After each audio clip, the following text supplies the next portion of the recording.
Kumusta ka, kaibigan? Sa buong mundo, saan mang sulok ng mundo, kung sino man po nakapanood nito na isang Pilipino, sana po ay nananatili pa rin po sa atin ang ating pagka-Pilipino, higit lalo ang pagmamalaki at paggamit ng ating pambansang wika na kung saan ito ang wikang Filipino. Sa taong ito, ang tema po ng Buwan ng Wikang Pambansa ay Paglinang sa Pilipino at Katutubong Wika, Makasaysayan sa Pagkakaisa ng Bansa, na kung saan ang katutubong wika at ang pambansang wika ay mahalaga sa atin bilang pagkakakilanlan ng mga Pilipino.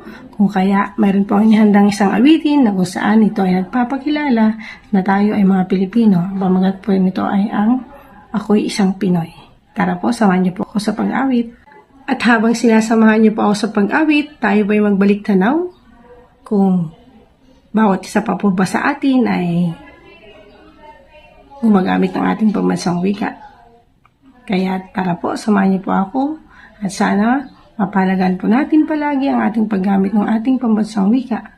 Saan man sulok ng mundo, pagmalaki po natin na tayong lahat ay mga Pilipino sa pamamagitan ng ating paggamit sa ating pambansang wika, gayon din ang ating katutubong wika.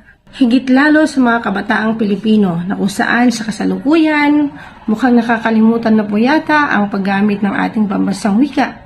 Nariyan na ang mga nabubuong mga wika o salita. Kaya yung mga grupo-grupo ng mga kabataan, sana pag mapadaan ito sa inyong wall o sa inyong account o sa Facebook, ay samahan niyo po akong magbalik tanaw at sana araw-araw po nating gamitin at pagmalaki ang ating pambansang wika.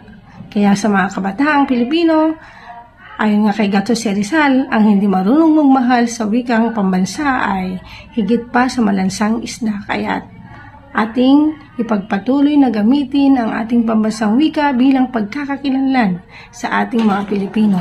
Saan mang sulok ng mundo, tayong lahat ay pagmalaki natin na tayo ay mga Pilipino nakatanim sa ating puso't diwa na tayong mga Pilipino ay may pagkakakilanlan at higit lalo may kinikilalang pambansang wika, ito ang Filipino.